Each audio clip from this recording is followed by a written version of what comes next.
Está começando um pequeno negócio e não sabe a diferença entre uma ME e uma limitada? Fica aqui comigo que esse vídeo é para você. Roda a vinheta.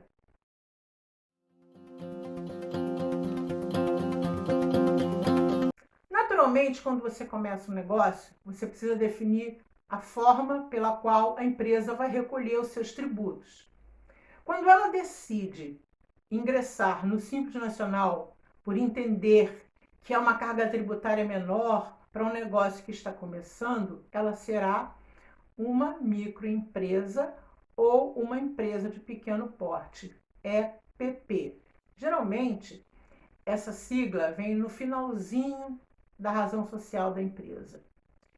Tem um limite descrito lá nas faixas de faturamento, onde até 180 mil reais anuais a empresa será uma microempresa. A partir daí ela será uma EPP, uma empresa de pequeno porte. E a limitada? A limitada é a forma através do qual o contrato vai prever como a empresa vai responder pelas suas obrigações.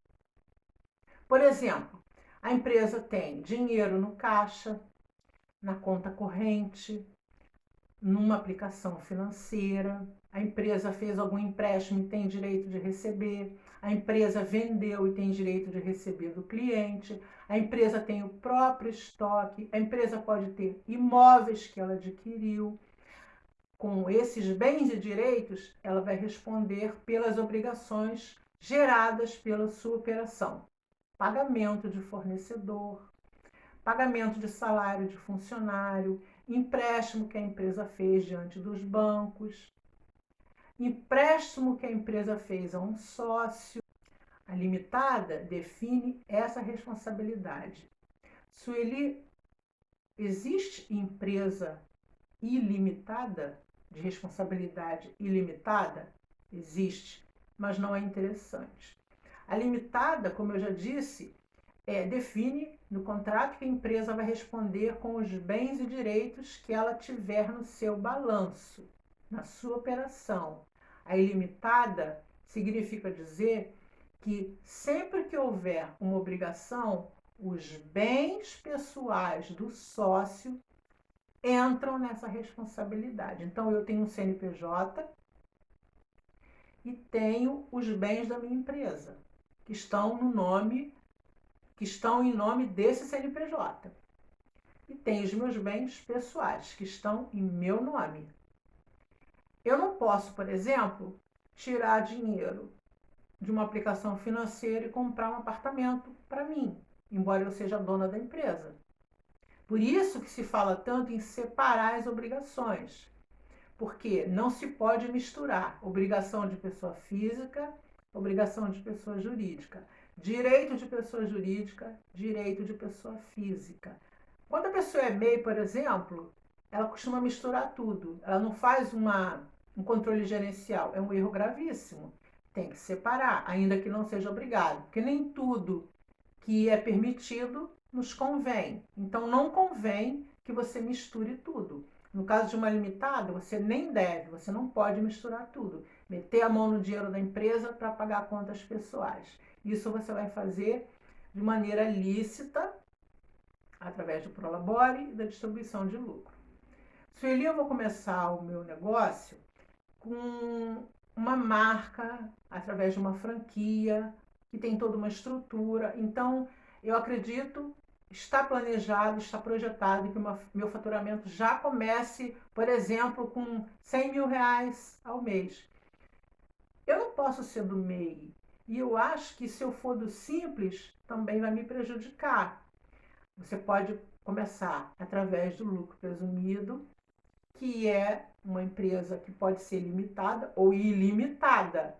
Pode começar com o lucro real, que pode ser limitada ou ilimitada. Então, a gente tem MEI, que é o empreendedor individual, aquele mais basicão, que não tem muita exigência. A gente tem o Simples Nacional, com as microempresas e as empresas de pequeno porte, cujo limite é 4 milhões e 800 mil reais. E a gente tem o lucro presumido, e a gente tem o lucro real. Dependendo do regime de tributação, em função do seu faturamento, você vai escolher o que melhor convém. Mas a forma do contrato, a mais interessante, é sempre a limitada. Então, se eu meter a mão no dinheiro, se o sócio meter a mão no dinheiro e eu caracterizar isso como fraude, o sócio não vai responder, ele vai responder criminalmente. Então, essa questão da limitada é, entre aspas, limitada. Por quê? Porque quando a empresa sofre algum tipo de fraude, a pessoa física vai responder. Independente do que aconteça na empresa, o meu CPF sempre estará linkado ao meu CNPJ. Então, se eu, por exemplo, tiver problema com o meu CPF, na hora que eu constituo essa sociedade, eu vou ter limitações financeiras. Por exemplo, contrair um empréstimo, eu posso abrir uma conta corrente no banco, talvez ele não crie caso, mas ele não vai me conceder cartão de crédito, ele não vai me conceder empréstimo. Por quê? Porque embora eu esteja constituindo um CNPJ, mas o meu CPF está com problema. Da mesma maneira que se o CNPJ estiver com problema, isso vai ficar linkado ao CPF. Então, a palavra-chave de quem vai montar um negócio é planejamento.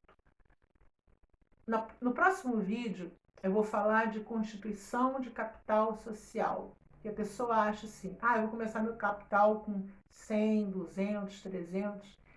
Isso é ilícito? Isso é proibido? Não, mas até o capital social precisa ser planejado.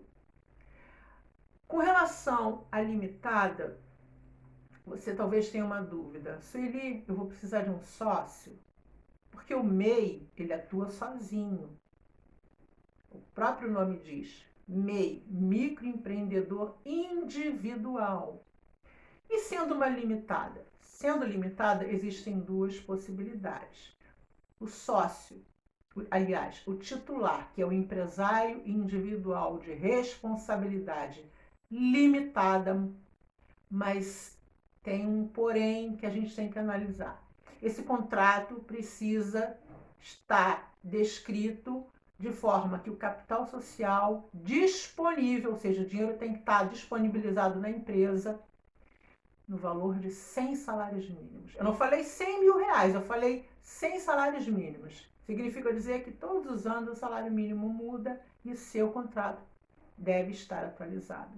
Você precisa compor a empresa com esse valor, 100 salários mínimos já disponibilizados para esse caixa dessa empresa.